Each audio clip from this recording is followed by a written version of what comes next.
국민의당 박지원 전 대표 전화 연결하겠습니다. 박 대표님 안녕하십니까? 안녕하세요. 박지원입니다. 예.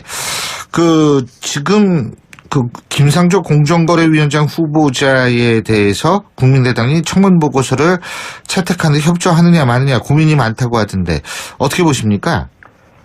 글쎄요. 가장 공정해야 할 공정거래위원장이 자신이 불공정하다면 문제입니다. 잘 아시다시피 위장전입, 논문 표절, 부인 취업 특혜, 다운 계약서 등 여러 가지가 있는데요. 한편 재벌개혁 전도사로서 언젠가는 한번 재벌개혁을 해줘야 됩니다. 그런데 문재인 정부에서 의욕적으로 출발하는데 이러한 능력을 또 과거 경력을 가진 분이 있겠는가 해서 굉장히 고민하고 있습니다. 그렇지만 국민 여론이 어떻게 흘러갈 것인가 조금 더 주시할 필요가 있지 않는가. 저 개인적으로는 함에도 불구하고 재벌 개혁을 위해서 청문 보고서를 채택하는 것이 좋겠다 하는 생각을 갖습니다만은 당내 의원들의 견해와 특히 청문위원 지도부의 결정이 어떻게 내려질지 조금 더 주시하겠습니다.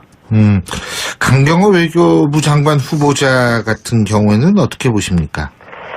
글쎄 이분도 참 유능하신 분이고 무엇보다도 외교부에서 굉장히 고시 출신 왕국 아니에요? 예. 그런데 비고시 출신이고 또 여성이고 그래서 굉장히 신선감을 주었는데 너무나 많은 것들이 나오지만은 함에도 불구하고 저는 개인적으로 이분도 적당하다 그런 갈등에 쌓여 있습니다.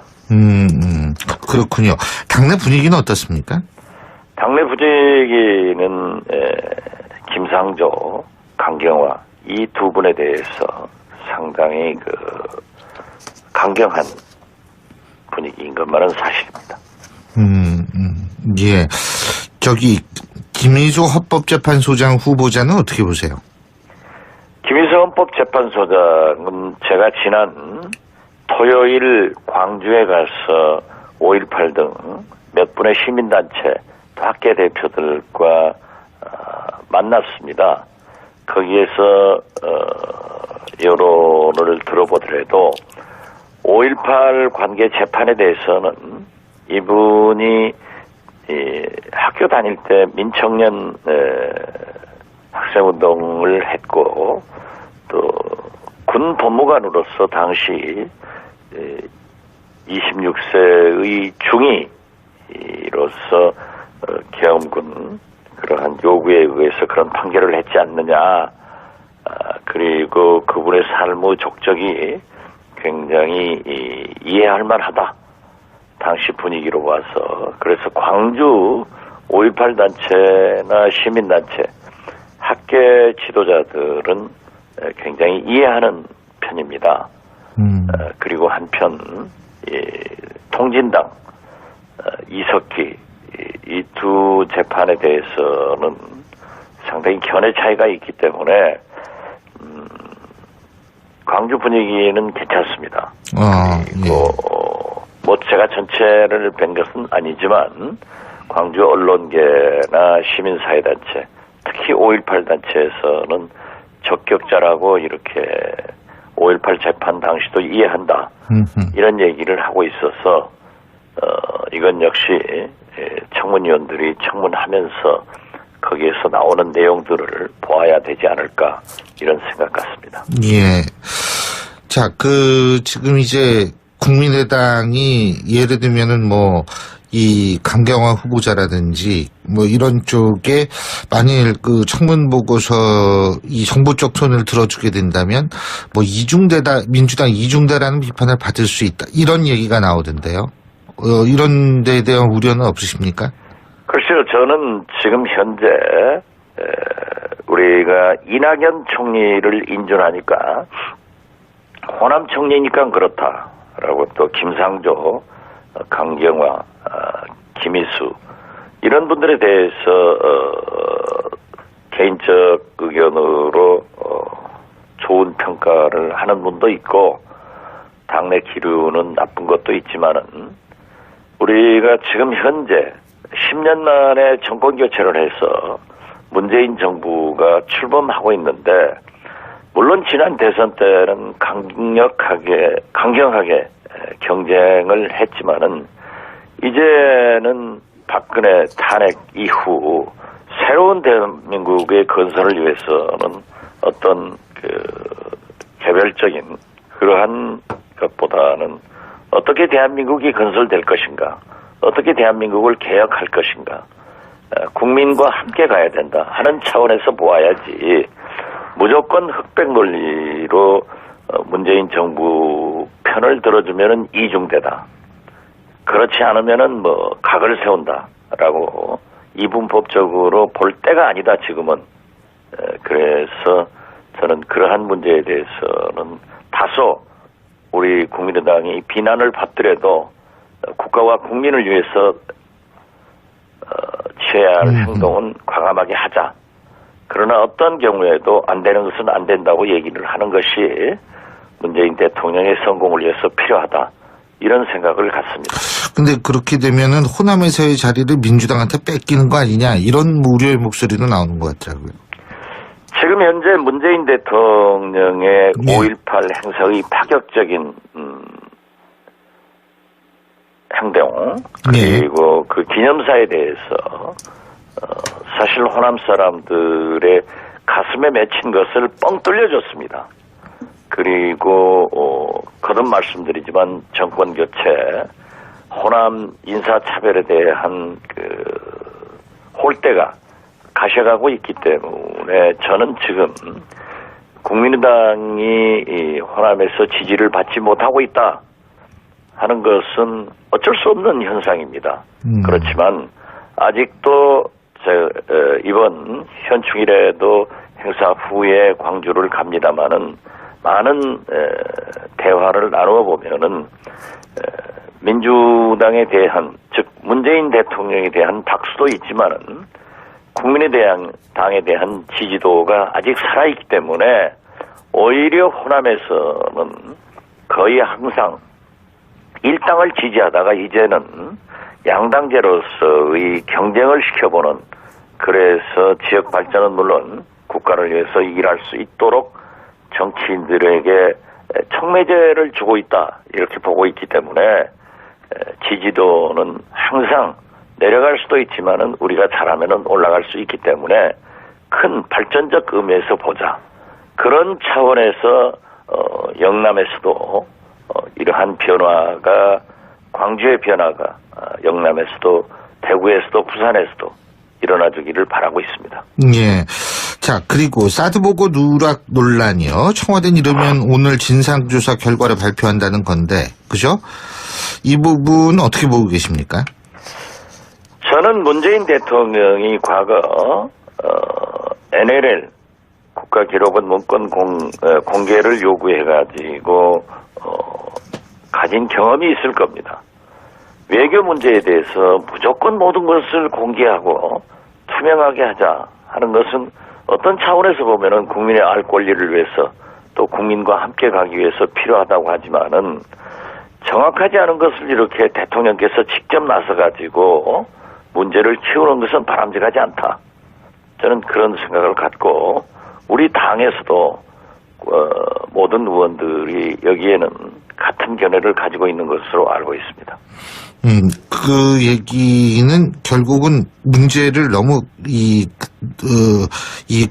많은 부분을 공개하는데 이런 데는 무리가 있다 이 말씀이신가요? 지금 사실 사드 문제는 미국과도 관계가 있지만은 예. 중국과의 경제보복 문제로 더 큰 관계가 있지 않습니까? 예. 생업에. 그래서 우리는 대통령 선거 전에도 줄기차게 사드 배치의 최적지는 국회이기 때문에 국회에서 비준 동의를 받도록 요구를 했고 문재인 정부에서도 절차적 하자가 있다고 하면은 저는 국회 비준 동의를 받는 것으로 알고 있습니다. 그렇지만 현재 사드는 상당히 그 엑스밴드 레이더 때문에 문제가 되는 겁니다. 예. 그래서 그러한 것은 외교적으로 기술적으로 해결할 수 있지 않을까 하는 것에 기대를 두고 대통령께서도 미국, 중국에 특사를 보내서 이러한 문제를 해결해 간다고 하면은 한다고 하셨고 또 그렇게 추진했다고 하면서 예. 조금 그 외교적 알겠습니다. 해결의 기미가 보였는데 이게 공개함으로써 다 또 원점으로 가서 예. 진실 공방으로 가는 것은 바람직하지 않다 예. 이렇게 생각합니다. 예. 오늘 말씀 여기까지 듣겠습니다. 고맙습니다. 네, 감사합니다. 지금까지 국민의당 박지원 전 대... 그래서 광주 5.18 단체나 시민단체, 학계 지도자들은 굉장히 이해하는 편입니다. 그리고 한편 통진당 이석기 이 두 재판에 대해서는 상당히 견해 차이가 있기 때문에 광주 분위기는 괜찮습니다. 그리고 뭐 제가 전체를 뵌 것은 아니지만 광주 언론계나 시민사회단체, 특히 5.18 단체에서는 적격자라고 이렇게 5.18 재판 당시도 이해한다. 이런 얘기를 하고 있어서 이건 역시 청문위원들이 청문하면서 거기에서 나오는 내용들을 보아야 되지. 굉장히 그 고시 출신 왕국 아니에요? 예. 그런데 비고시 출신이고 또 여성이고 그래서 굉장히 신선감을 주었는데 너무나 많은 것들이 나오지만은 함에도 불구하고 저는 개인적으로 이분도 적당하다 그런 갈등에 쌓여 있습니다. 그렇군요.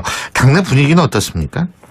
당내 분위기는 김상조, 강경화 이 두 분에 대해서 상당히 그 강경한 분위기인 것만은 사실입니다. 예. 김희수 헌법재판소장 후보자는 어떻게 보세요? 김희수 헌법재판소장 국민의당 박지원 전 대표 전화 연결하겠습니다. 박 대표님 안녕하십니까? 안녕하세요. 박지원입니다. 예.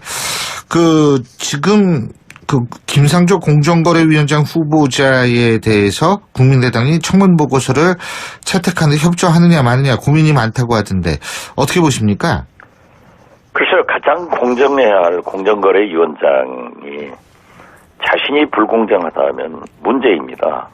잘 아시다시피 위장전입, 논문 표절, 부인 취업 특혜, 다운 계약서 등 여러 가지가 있는데요.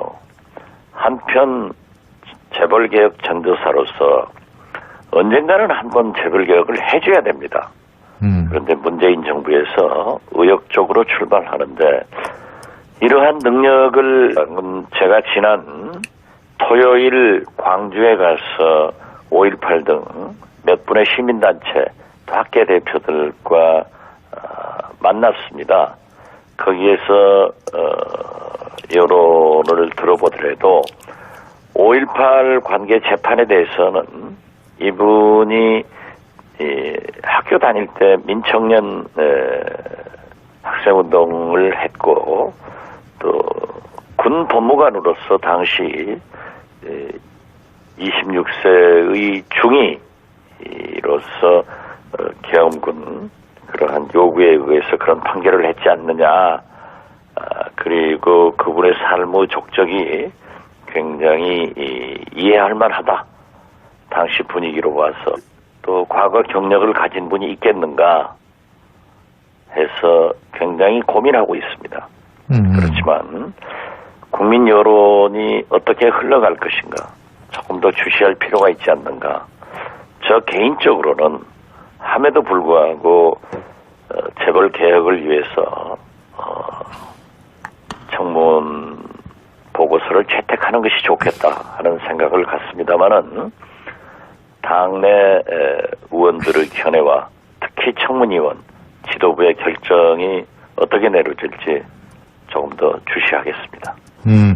강경호 외교부 장관 후보자 같은 경우에는 어떻게 보십니까? 글쎄 이분도 참 유능하신 분이고 무엇보다도 외교부에서